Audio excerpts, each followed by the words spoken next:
Hey, what's up, everyone? So I put out a reel earlier this week, and it was about staying warm with 3 layers. Uh, and everybody seemed to like it. A lot of people were saving it and sharing it.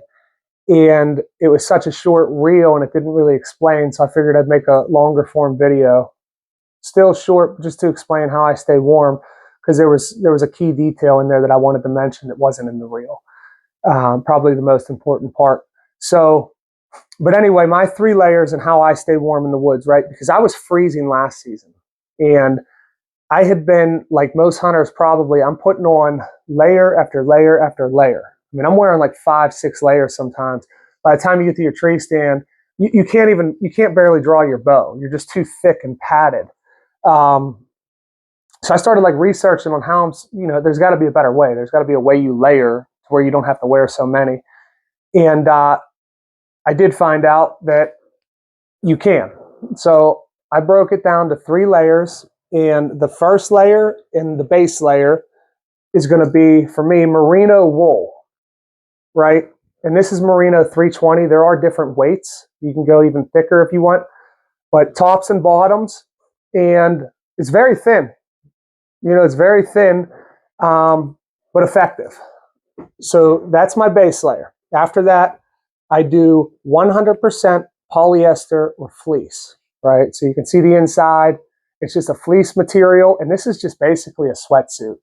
That's what I use. And it's thin, but again, 100% polyester fleece, top, bottom. After that, it's just my third and final layer, my camo. So my camo pants, and then my winter coat. That's it. And none of it's that thick. Now, what I'll say, the biggest thing I missed in that earlier video is the most important thing is just don't wear cotton, right? So when I was layering and putting, 5 or 6 layers on, I was putting, 100% cotton long johns on, followed by like a 100% cotton hoodie.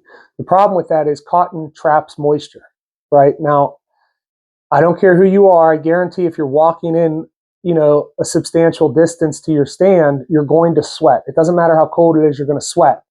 And that's the issue. So you're walking into your stand, you're getting a layer of sweat on your back, and then the cotton traps that in. So that moisture is now in your back. So you're going to get to your stand, maybe you stay warm for an hour, even an hour and a half. But when you do start to cold, you're losing that heat that you had from walking in. Once you lose that, then you got moisture on your back, that cold air comes in, and it makes it way worse than it was going to be had you not sweat. So what I will say is just don't wear cotton, right? The merino wool, the 100% polyester, that's moisture wicking. So, right, it passes the moisture through, it pulls it off your skin, it passes it through to the next layer. You don't have to worry if you're sweating on the way in, that's not going to lay on your back, right? And that's really what I just wanted to break down in this video, just to explain myself a little bit. But I promise you this, I've been out as cold as 13, 14 degrees, and I haven't been cold. I've just been very comfortable.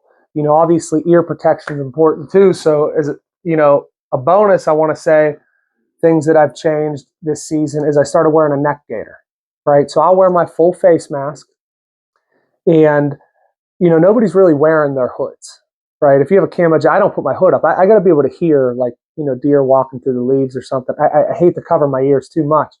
But I'll put my mask on, tuck that into my shirt, and then I'll take my neck gaiter, put that on, tuck it down just around the neck, and then zip my coat up over it. So that's sealed off, right? Because you lose so much heat by that wind passing over your neck and getting down your collar. And once you get a chill on your back, then you start shivering, and that's hard to stop until you warm up. So if you can just prevent that air from getting down into your back or around your neck, that's huge. Last thing I'll say that I changed is my fingers were always numb. I hate wearing gloves. I just don't wear gloves. I don't shoot with gloves. I don't sit in a stand with gloves. I got to use my phone, and they never work. So I started using, again, merino wool. I got some merino wool gloves. I think I honestly got these off Amazon. They were a couple bucks. But they're like a nice tight knit, and that's what I like about them. And they got the 3 fingertips on each side. These actually work really well for the phone. There's nothing hard on them. It's still just cloth, I guess. But it works real good on the phone. and I have no problem shooting. I shoot a thumb release now, but even a finger release, you can shoot with it. They're comfortable. If it's real cold, I'll wear a muff, and I'll just keep my hands in the muff, pull them out, but I never take them off as long as I'm hunting. There's no reason to. So that's all I had. I just really wanted to break that down. It seems like a lot of guys are going out there and they're freezing, and on top of being freezing, they got a bunch of layers on, so they're also uncomfortable.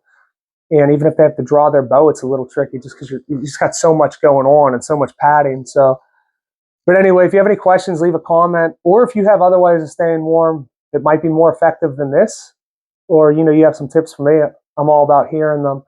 But other than that, I hope this helps. So thanks, guys.